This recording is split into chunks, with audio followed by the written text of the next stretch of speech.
My name is Pohl-Zaretsky, and I'm the co-founder and CTO at Pocus. Pocus is a company that helps companies turn every one of their sellers into a 10x seller. And when we were first starting Pocus, there was a study that I read that really resonated with me throughout the rest of the time that we've been building Pocus.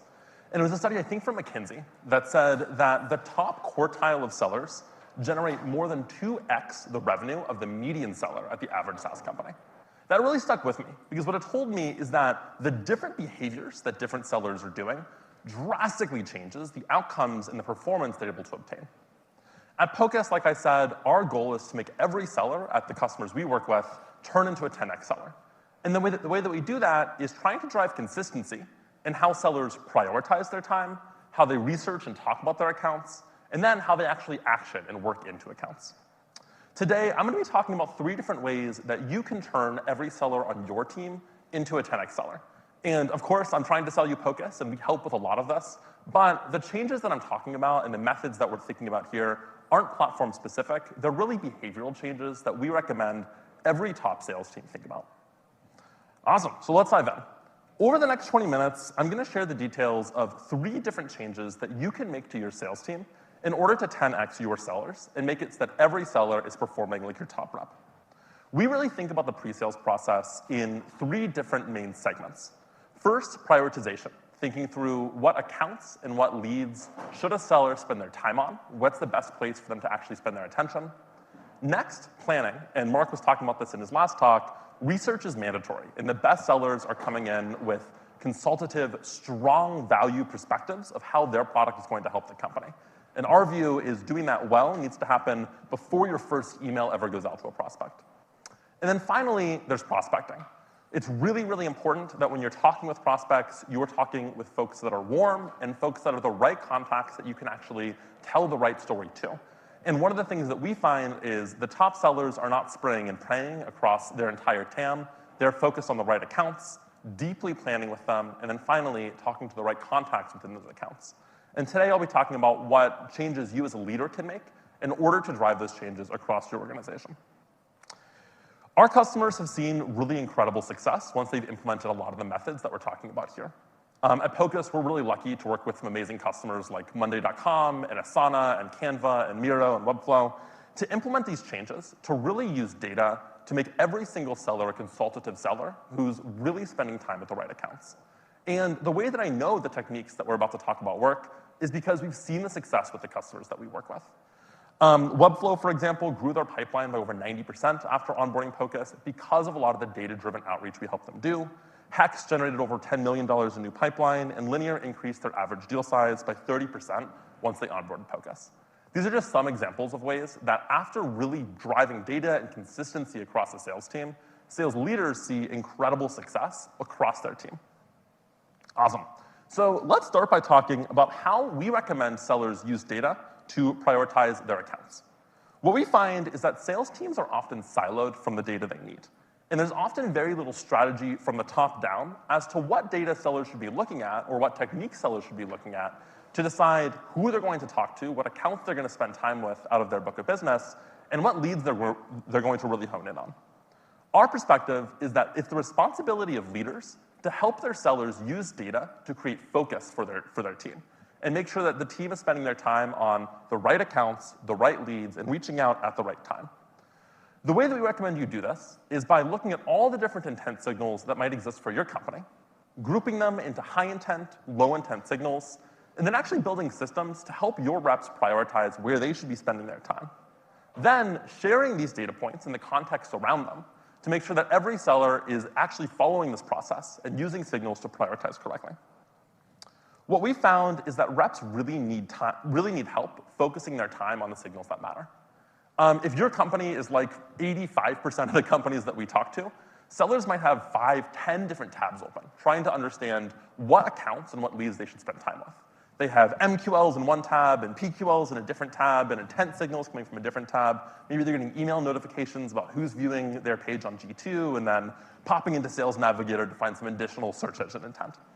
And what we found is helping make sense of all of the different signals that a seller should be looking at is crucial to make sure that the seller actually knows what signal matters and where they should be spending their time. And the reality is, different signals mean really different things. Some signals are really obvious. Like, for example, if a user goes to your website and requests a demo, that's a really high-intent signal. It looks like they're trying to buy your product, and we call that declared intent. It's where a user raises their hand and says, this is something that I'm really interested in and want to pursue. Some companies only give this declared intent signals to their reps, and that's the only way that reps are able to see activity of, within my book of business, where should I spend time? But what we found is once you can introduce inferred intent, which we think of as helping you look at different data signals to find who might be interested or might already be looking at your product even before they've raised their hand, you can drastically accelerate pipeline, you can find a huge amount of new opportunities, and really focus sellers on what matters. What we found is that leaders that help reps use signals to help them gather and prioritize data points go a really long way. But the reality is, you often need multiple different signals to decide to go and reach out to an account. And that's where it's important to actually centralize and actually organize how all of these signals work together.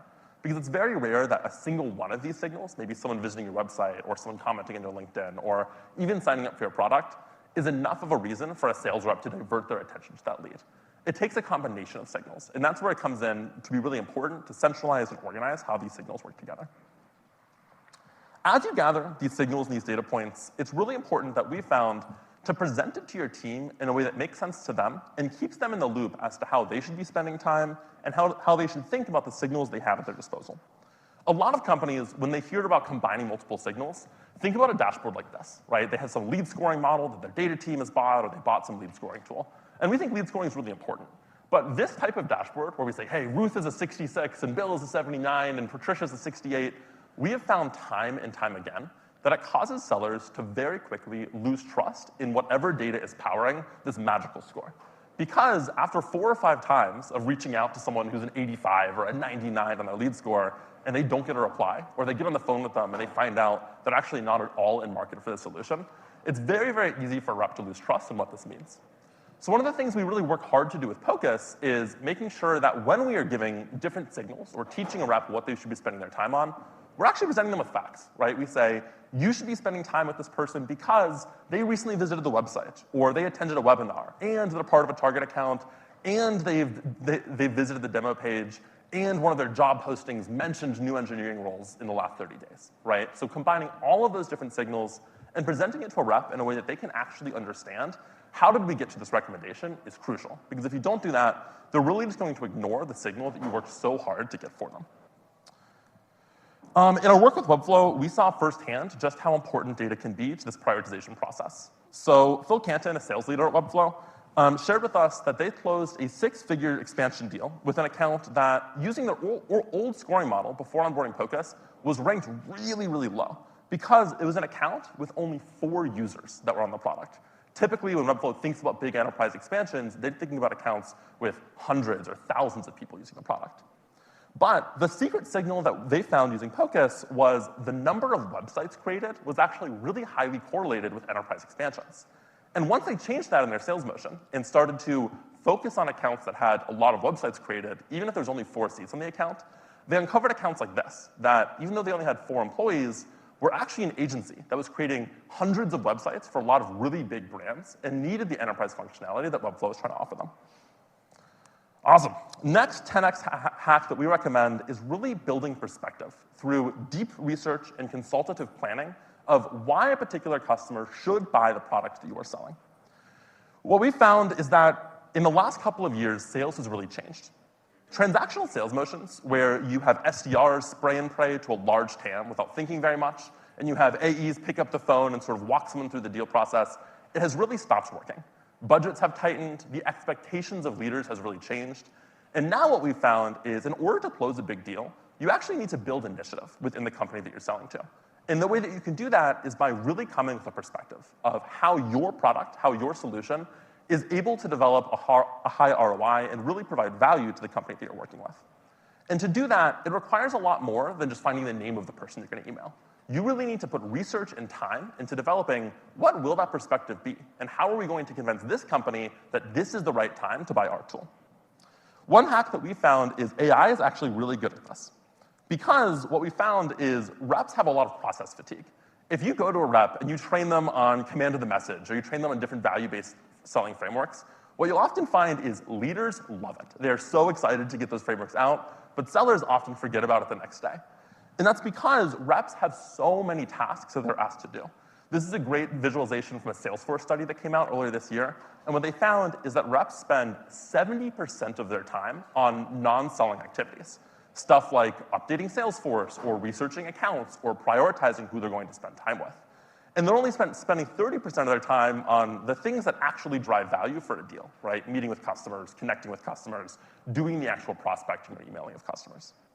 Because of that, if you go to a sales rep and say, hey, I want you to start spending hours for every account that you're selling to, understanding the account deeply and developing a point of view, it's very, very hard to actually drive adoption. But what we found is you can actually use AI to do this very, very quickly and give reps kind of on a silver platter all of the research and preparation they need in order to be successful, developing strong points of view and being really consultative with the sale without asking them to spend hours actually doing it. This is exactly the type of task that AI is really good at, right? Extracting information and connecting dots between multiple things.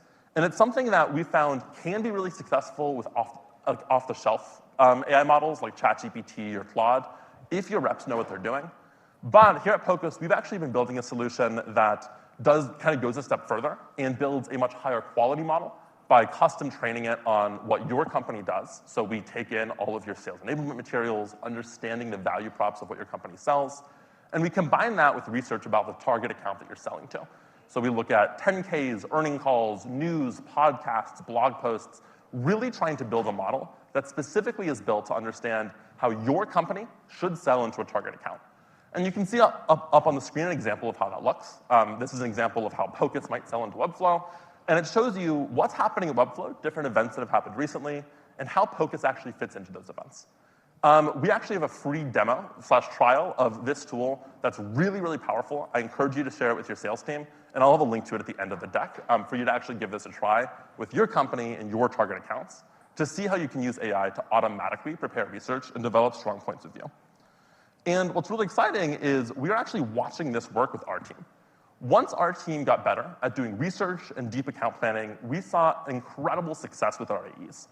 In fact, just how effective this was is Katie, one of our early AEs who joined the team, in her first quarter at Pocus, she put a sticky note in her laptop saying that she wanted to close $500,000 of new ARR in her first quarter, which is pretty aggressive for any AE, let alone an AE in their first quarter. But because of how we were able to support her with AI research, really developing expertise and a strong point of view using our product, she actually closed $700,000 in her first quarter. And we saw incredible success, so much so that we ended up throwing her a party. You can see it says, holy shit, you did it. We were so excited with the success that she had because of these techniques. Awesome. Third, I want to chat a little bit about the last change you can make, which is really focusing your prospecting efforts on where we call warm outbound. We're focusing on leads where the water's already warm, and they actually want to hear from a sales rep instead of being annoyed that a new email is clogging up their inbox. No one likes random outbound. No one likes hearing from a company or a person they've never heard of before. But what we found is you can actually manufacture warmth. You can make people who would be annoyed by your email get really excited by it by following what we call our warm framework, very conveniently named.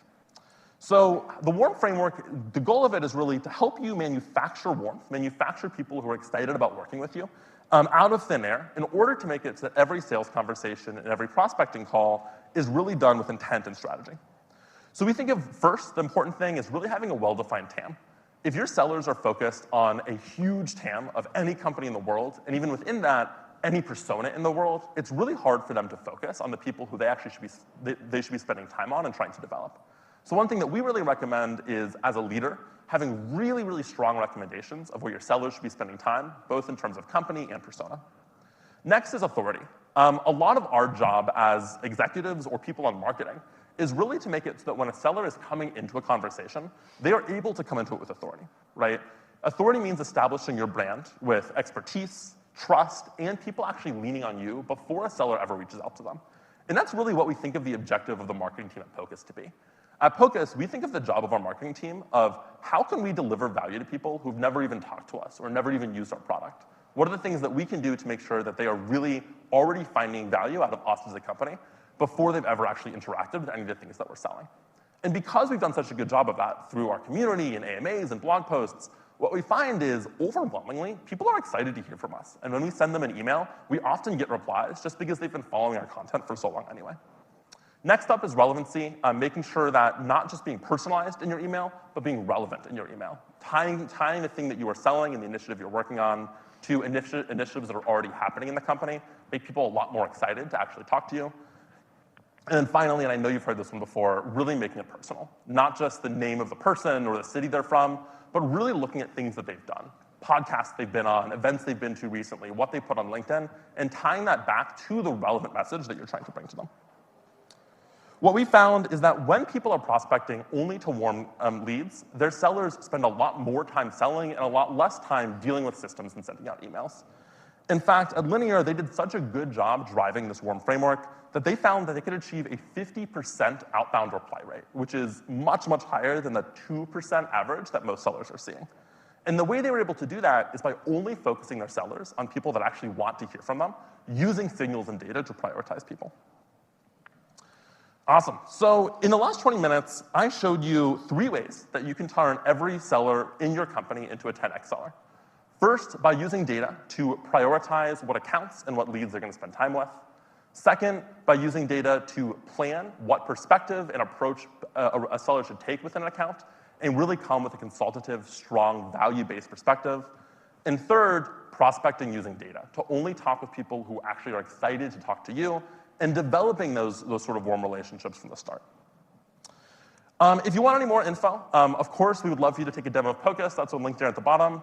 And this QR code actually brings you to that demo of the AI strategy tool that I told you about earlier. So it's totally free to use. The way it works is it'll ask you to type in what company you work for. It'll ask you to type in what company you're trying to sell to.